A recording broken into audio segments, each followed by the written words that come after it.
Saya nggak mau jawab.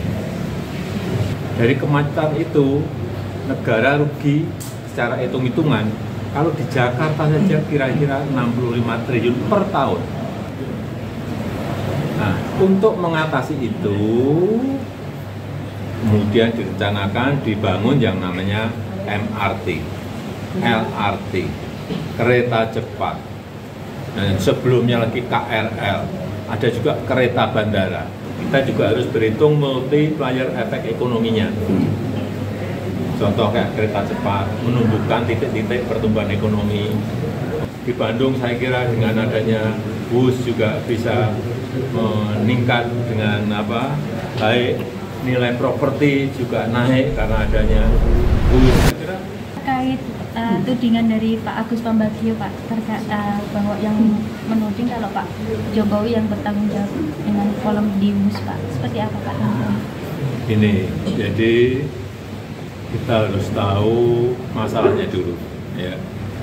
Di Jakarta itu kemacetannya sudah parah.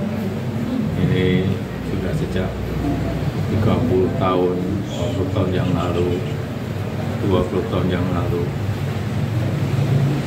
Dan Jabodetabek juga kemacetannya parah.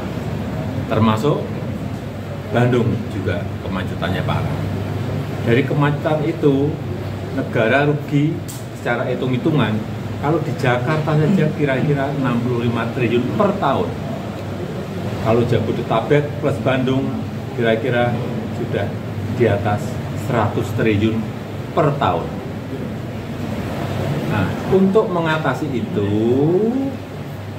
kemudian direncanakan dibangun yang namanya MRT, LRT, kereta cepat, dan sebelumnya lagi KRL, ada juga kereta bandara, agar masyarakat berpindah dari transportasi pribadi, mobil atau sepeda motor ke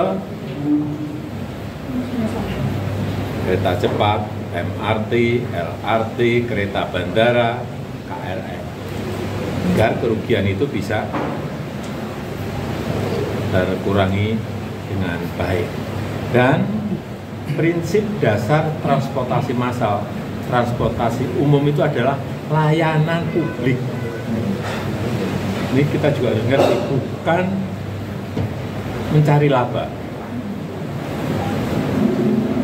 Jadi sekali lagi, transportasi massal, transportasi umum itu tidak diukur dari laba, tetapi adalah diukur dari keuntungan sosial, social return on investment. Apa itu? Misalnya pengurangan emisi karbon,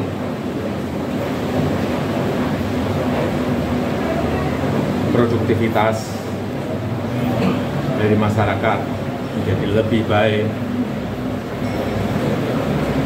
kemudian apalagi polusi yang berkurang, waktu tempuh yang bisa lebih cepat. Disitulah keuntungan sosial yang didapatkan dari pembangunan transportasi massal. Jadi sekali lagi, kalau ada subsidi itu adalah investasi, bukan kerugian. Kayak MRT itu pemerintah Provinsi DKI Jakarta mensubsidi 800 miliar per tahun. Itu pun baru dari Lebak Bulus sampai ke HI. Nanti kalau semua rute sudah selesai, diperkirakan 4,5 triliun dari hitung-hitungan kami dulu 12 tahun yang lalu. Dan memindahkan masyarakat, memindahkan orang dari mobil pribadi, dari sepeda motor, mobil ke transportasi umum, transportasi massal juga tidak mudah. Merubah karakter itu tidak mudah. Tetapi yang kita lihat, MRT itu sukses mengangkut penumpang. Sejak diluncurkan itu sudah 171 juta penumpang. Kereta cepat sejak mulai meluncur sampai sekarang sudah mengangkut 12 juta orang. dan yang lain-lainnya. KRL saya belum punya data, LRT saya belum punya data. Tetapi dari MRT tadi 171 juta penumpang, kemudian kereta cepat 12 juta penumpang, patut kita syukuri karena sudah ada pergerakan perpindahan dari mobil pribadi, dari kendaraan masuk ke transportasi umum massal. Itu yang tidak mudah. Dan ini juga bertahap. Tidak langsung orang berbondong-bondong ke transportasi massal yang kita miliki, tidak. Jadi sekali lagi kita juga harus berhitung multiplier efek ekonominya. Contoh kayak kereta cepat menumbuhkan titik-titik pertumbuhan ekonomi, kemudian juga menumbuhkan UMKM, warung-warung yang berjualan di titik-titik pertumbuhan ekonomi baru itu. Kemudian wisata juga di Bandung saya kira dengan adanya bus juga bisa meningkat dengan baik nilai properti juga naik karena adanya bus. Saya kira kemanfaatannya seperti itu. Dan sebagai pembanding, kalau kita lihat transportasi massal di negara yang lain juga sama, hitungannya pasti adalah itu hitungan investasi, baik di Korea, di China, di Jepang, di Eropa, seperti di Metro Paris itu subsidinya juga hampir 50%. Di London Underground, di metronya London juga sama, subsidinya hampir mencapai 50%.